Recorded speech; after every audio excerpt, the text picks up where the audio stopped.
I was just letting everybody know what we're going to be doing. Edgar, honestly, like encyclopedic with immediate electronic virtual book updating when it comes to the laws of Colorado. When he teaches classes, when I teach classes and he's around, he's the guy that has all the questions answered instantly.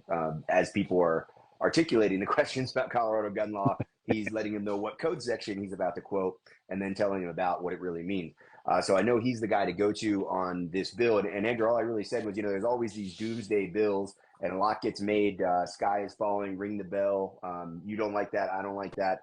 But this one, when I see you say that if we don't fight this one, it's going to go through, then I take that seriously. So I want to talk about that. And then also get the latest update on your initiative to fight against, what I stole this from Maj, the choose your freedom concept that you either have to exercise your Second Amendment rights or legally use marijuana in all the states where it's legal, or for that matter, even have a prescription, which still boggles my mind that you can have a prescription for Oxy or whatever.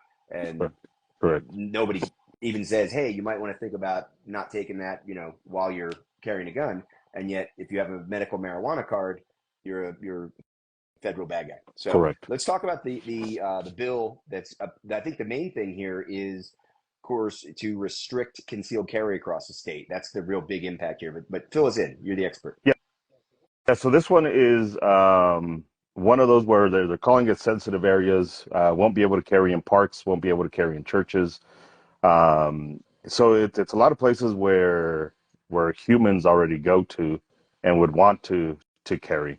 There's a few other places, but those are kind of the big ones that people are mentioning, just because that's where we spend a lot of times as human beings, parks and trails. That would include trails, local trails, hiking.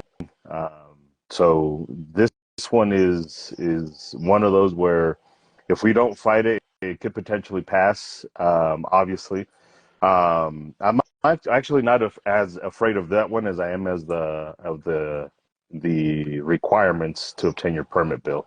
Okay, let's talk about that, because I see them both as restricting concealed carry, Correct. right? In one way or another, either preventing you from being able to do it at all with the permission of the state, Correct. or restricting where you can do it. Let's talk about where you can do it first, because I think one of the things that happens is Colorado is very divided, very purpley, right? But it's not purple when you zoom in, right? So by county, region by region, jurisdiction by jurisdiction, municipality, it's very, very not purple. It's like red or blue. Correct. So I think the problem is I'm here in Denver.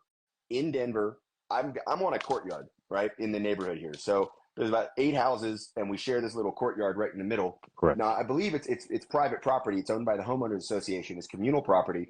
But I don't know if it's going to fall under this park designation. And then between this courtyard and a couple other courtyards, there's an open space of about, 3/4 of an acre with a little playground 100 yards away. And that is not owned by any group of all the little courtyards here are different homeowners associations. Then there's an overarching one for the neighborhood. I'm pretty sure they own that one as well.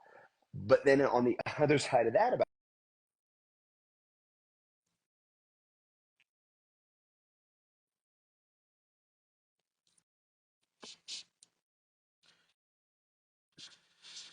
now, I've got 3 different zones.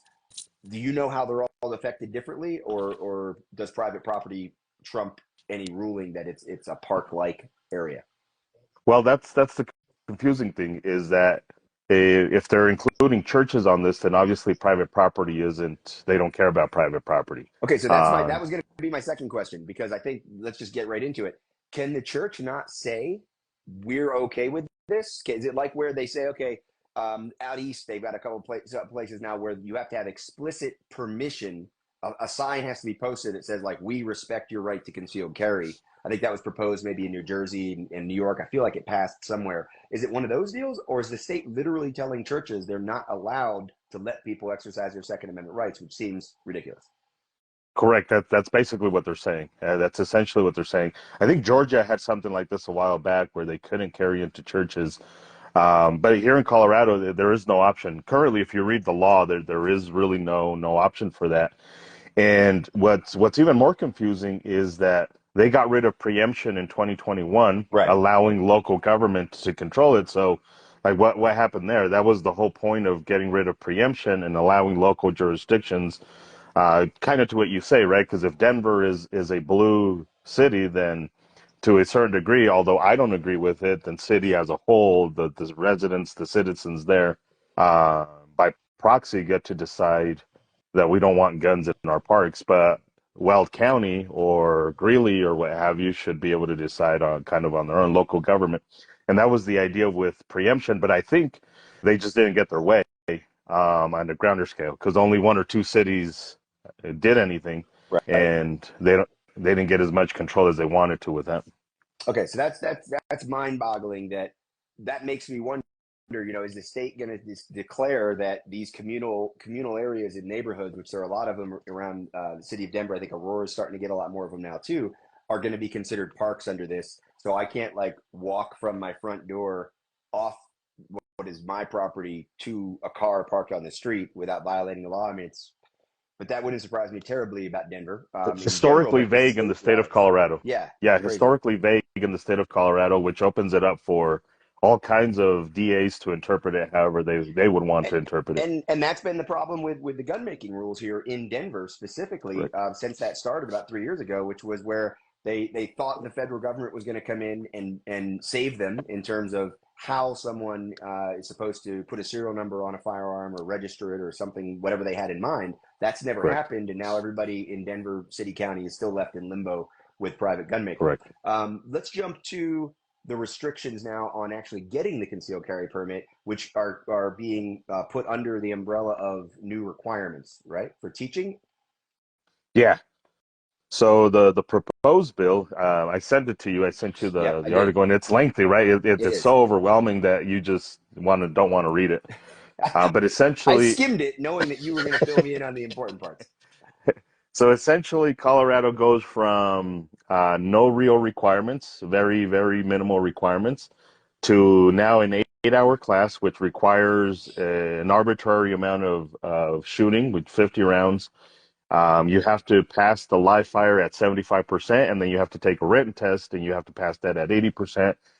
Instructors are also required to talk about state and federal transporting and carrying laws, as well as storage laws, which for us, whatever, right? Because when we do the IDS course, this often comes up anyways, storage and staging. So like, it's easy to plug it in. But the real issue is obviously one, the government's intervening in freedoms, and then the other one is this actually makes us more unsafe, right? Like we know this. Right. Right. Once you tell humans you only need to meet this requirement, guess what? That's the only requirement they're going to meet. Right. That objective Uh, standard. So is that for, defined? You said that the firearms training part, what's done in the class isn't being defined or mandated, but there is a mandated qualification course. yeah, they have to pass by 75% on the live fire portion at minimum 50 rounds, and But wait, is that defined? the Is that a defined course of fire, or the instructor makes that up and just yeah, no, decides what that's 75% is? the thing. There's no yardage, there's no drills, Wow. there's no.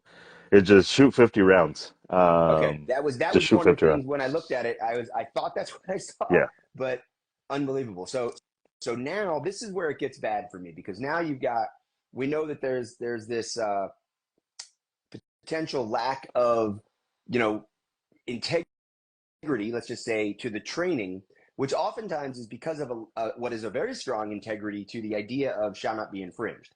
So what happens? Let's combine these things you're talking about. The instructor who thinks this is ridiculous and an infringement, which it is, then takes the position in the class while wearing an instructor, correct. educator, expert, coach responsibility hat, says, you know what, guys, the government says that I have to do this. I don't agree with it. So I'll tell you what, we're all going to stand on the line. You've loaded up your 50 rounds. As long as you hit that backstop, I'm going to consider you capable of exercising your Second Amendment rights. So Correct. what happens now? Okay, I get it. Laugh, laugh, high five. You showed the government. But at the end of the day, you now are sending somebody out into the world who has this perception of being at a level which you haven't even tried to measure. That's always my fear there. And I get that a lot of it comes from like a good place from a political standpoint or an individual rights standpoint, libertarian standpoint. But when you put that instructor instructor hat on, you still have to be accountable, right? I don't have any qualification course, you know this, but you've seen me in classes take people's guns and strip them down their component parts and say, look, man, you're not ready to carry in public. Sue me if you want, but you really need to go get some basic foundational skills, you know, before you carry in public, because that's what I feel is my responsibility. I'm not telling him he can't. I have no authority here, right, as far as the Second Correct. Amendment, but I do think I have a responsibility. So this is where mandated training, to me, really goes off the Correct. rails. Is you set these weird bars and these obligations and restrictions. You get instructors who care about integrity in terms of libertarian and individual rights to push back against any kind of structure, and you end up ruining the training, and Yeah. the training net goes down. And we've seen this happen in a lot of states. So definitely not good. What can people do about these two bills in So Colorado obviously, here or yeah. outside? So obviously, the biggest thing that we've seen recently is people just showing up to the hearings. Last year, we had a series of bills, and it's really no coincidence that the only one that failed was the quote unquote assault weapons ban, and that's because I think it was close to 500 people registered to testify. It took roughly about 13 hours for the meeting to end. And when the meeting was over, we outnumbered the anti-gunners 6-1, and the bill died. This is a bill that had support in a committee that was completely anti-gun, but you kind of press them, and at some point, the ones with integrity have to say, you know what, the people I represent don't want this clearly, because there's a room full of people who. So showing up is valuable. For those people that can't make it, it's Are there very easy to jump dates? online. Are there What's that? are there So dates so right far, now? Okay. so far we don't have any real concrete dates. A good plug for this is Rocky Mountain Gun Owners. RMGO website has a tab on their website. It's called Bill Watch. And you could always find it on the Colorado legislature's website. The only problem is you'll be overwhelmed by the 400 other bills that they're presenting, which might interest you. But gun related, I haven't seen any dates yet for All right. committees. And you They have not been can also, assigned. RMGO does a good job with their email list, Correct. and you can follow them, RMGO official underscore official here on Instagram. Instagram. And then obviously you and Guns for Everyone are a great resource as well for that Correct. alerts when. Yes. As soon as we have dates, we'll start posting them and encouraging people to show up to the hearings. And you can do it online. It's 2024 now, so you don't have no more excuse of it's too far, it's too snowy, it's too sunny, it's too Monday. You just do it online. Right, which is great. So And yeah, then now let's pivot to, unless you have anything else on that topic, because I do think it's important to get that call to action out there and let people understand there's two bills, both attacking concealed carry correct. and why they're important and what they can do. And you're right, being online, making your voice heard. And obviously there's always the call and email, you know, your elected official, but showing up in person or letting them see the numbers in any of the live hearings, I think that's really important too. And this should go without saying, but I mean, if you're going to call an email, I know you're mad and frustrated, but a professional email goes a long way versus a threatening email. Um, like I get it, I get the frustration, I understand the watering of the tree and all that stuff, but like that's in an email and a voicemail that doesn't go very Yeah. far at all. A professional one goes a lot You're going to do further. it. And no form letters, right? Like don't cut and paste somebody's form letter. It's Correct. easy enough to pull out Yeah. like one paragraph, like a screenshot of the bill listed on the Colorado website, like something to let them know, you know, you're an individual with your own thoughts, your own opposition, and a little bit of why, right? And it can be as easy as, you know, freedom, Second Amendment, personal protection, all those libertarian, whatever freedom things you want to throw out there. Probably the more neutral you keep it and the more objective you keep it, the more impactful it'll be, would be Correct. my guess. Correct. For sure. All right. And then flipping over to something that I still can't believe this is controversial. I have been more wrong about this than anything else, I think, in the last 15 years of political predictions on my part. Because I said that when 5 states legalized marijuana use, the federal government would take it off the schedule and decriminalize it, if for no other reason than taxes. I have been more wrong about. I said, well, you know what? Trump's going to take care of this because it's a very easy way for him to get a Right. younger vote and this and that. Well, the Dems are going to take care of this because it's, freedom and do whatever you want and everybody have fun and maybe Correct. be, a little distracted sometimes. It makes me want, it makes me wonder like how I've gotten anything else right. I've been so wrong on this. So talk about your initiative. So this initiative is we're trying to present it to the public vote this November, and basically it's just that it's allowing users of marijuana to obtain a concealed handgun permit. Here in the state of Colorado, currently the way the law is written, it requires federal language for approval and for prohibited persons. So if you're a prohibited user on a federal level, then you cannot get your concealed handgun permit here in the state of Colorado. So we're trying to strike that, change the language. Right now, our very first draft was denied.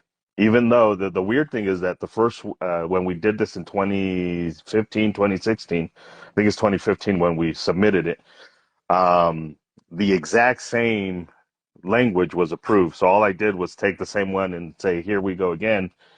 We just failed on getting signatures last time because we have to get about 150,000 signatures. We failed on that. So this time they're saying no, even though we approved it and we're the ones that told you how to write it last time, we're not going to approve our own language. So we resubmitted it, we've edited it, and now we're just waiting on the final meeting for that stuff.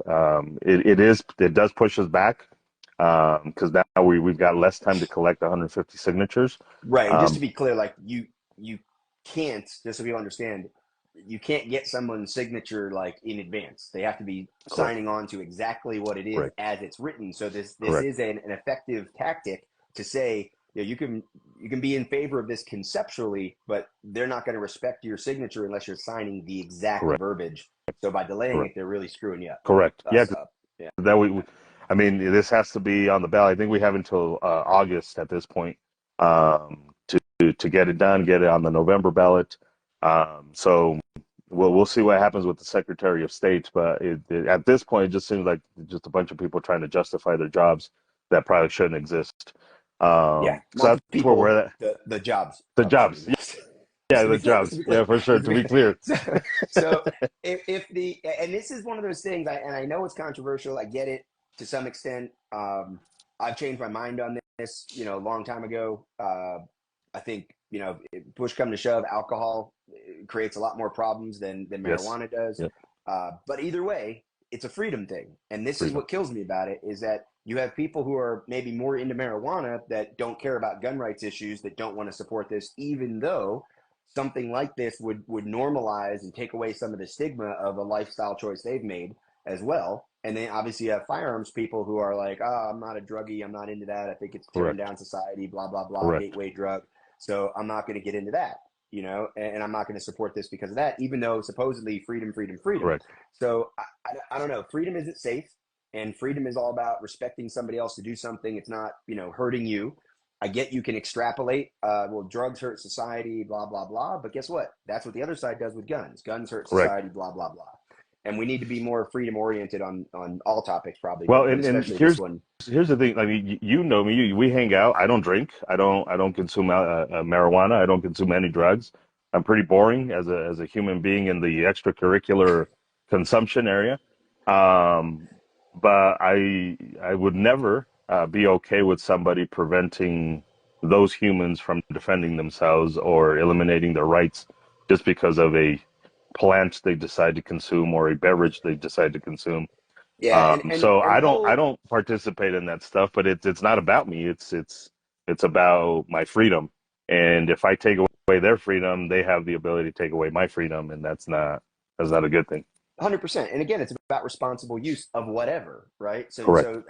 sometimes it boggles my mind. I hear gun people like, well, you're telling me you want people carrying guns while they're high? And like, how many times have I been on the record? Like, I don't even carry a gun, like when I'm going out to dinner and I know I'm going to have a glass of wine with steak. Like and people know I drink obviously, right? So it's like, I make it pretty clear, like, no, just because I think you should be able to have a bottle of Jack Daniels in your house and a gun staged for defensive use doesn't mean that while you're drinking the Jack Daniels, you have the gun in your hand. And it would be the same thing with marijuana or That's whatever usually why else I your don't thing was. carry when we go out to dinner anymore, because I know I'm going to be carrying your gun anyway. So it's just, Very fair. Very fair. Very fair. I'm glad you told me that because I was getting kind of complacent. Like, okay, well, Edgar's here. I don't have to worry hey, about yeah, it. Edgar, he's the Honestly, designated guy. and I don't. No matter what Isaac says, it's not the only reason I invite you to have dinner with me in Yeah, public. yeah, for sure. Uh, all right. So last point on this, and this is you can feel free to no comment because I know you're a no comment kind of guy. Um, what what do you say to the person in Colorado who says, okay, we win, right? So a year from now, that ballot measure passes, it goes into effect January 1st, July 1st, whenever it goes into effect. Now, I can be a state level legal marijuana user. I can get my concealed carry permit. However, we both know, unless something changes at the federal level, if I go to buy a new carry gun, I've got to fill out a 4473, and on a Correct. 4473, I am not. I'm a prohibited person if I'm Correct. openly and using or again with a prescription with a marijuana card. So I mean, I'm going to just postulate is the hope that if more and more states do this, it's just more pressure on the federal government to decriminalize marijuana because obviously states are not taking this seriously anymore. And it's not that the DEA is going to show up at your house, and it's probably not that the ATF is going to show up at your house. You're still in violation of law if you say you're not a prohibited person on the 4473, Correct. which we don't want to recommend people do. Correct. So what's the strategy here? What are you Well, thinking? that's ultimately it, right? That's we want to get to a point where this catches fire to a certain degree, if you will, and the next state takes over and they do the same thing. And I think Oklahoma's trying to do something very similar on a state level. So their legislatures are trying to do this stuff. So we're hoping more states do this, and yeah, that's ultimately the hope. You get to a point where it, it everybody's normalizing it, so there's no way to enforce it anymore because every state has taken up the 10th Amendment, and the federal government does finally change the marijuana law or changes the gun laws to allow marijuana users to possess it at a federal level or buy or what have you. No longer a prohibited person. That would be an ATF thing.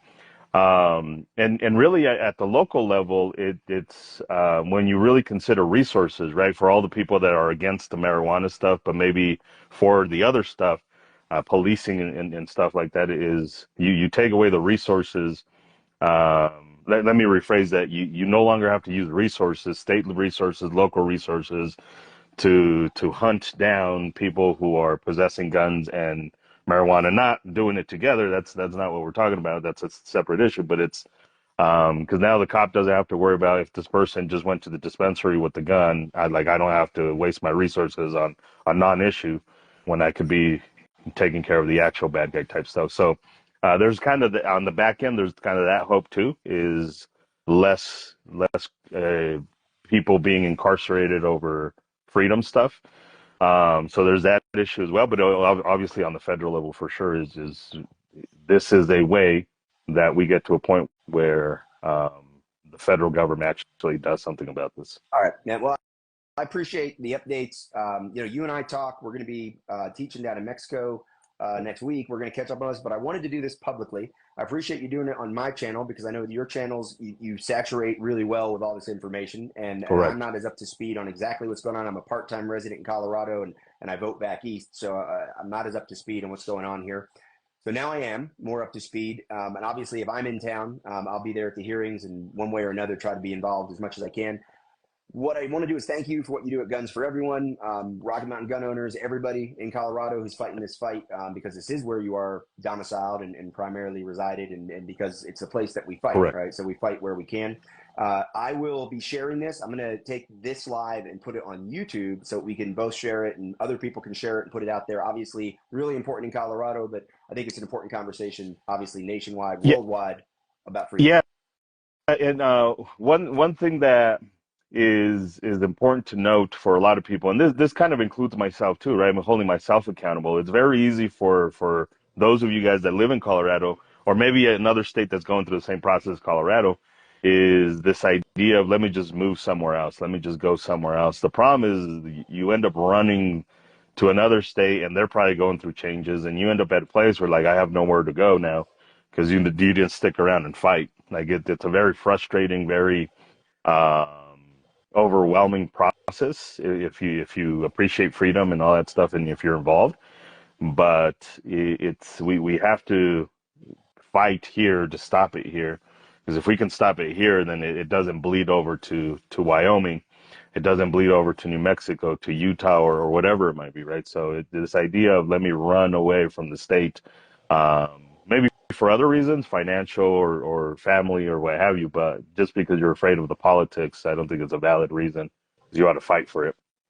Yeah, and again, some of the comments are coming up. It is any of these freedom issues, right? If you just jump across the border, trust me. Like I just relocated Avidity Arms a couple years ago to North Carolina from Florida, and I was shocked. I was expecting more Georgia than I was Virginia, but North Carolina has some pretty stout bureaucracy, Yeah, and believe it or not, isn't the most gun friendly place. And I was really surprised by that, thinking, moving in, especially the western, part of North Carolina is practically Tennessee culturally, but obviously not politically and definitely not bureaucratically. So we have to think just, on principle here, not just, where the line on the map is and all that kind of stuff. So yeah, yeah, exactly, Kit Kat. You should not need to play hopscotch to exercise your rights. And that, again, I go back to internationally, right? Like just this idea that humans are somehow like differently capable of being free and responsible or educated correct. or empowered or restricted, because you cross an imaginary line. It's kind of ridiculous. Silly. Yep. Yeah, for All sure. right. Thanks, dude. Yeah, I appreciate it. Thanks a Keep up lot. the good work.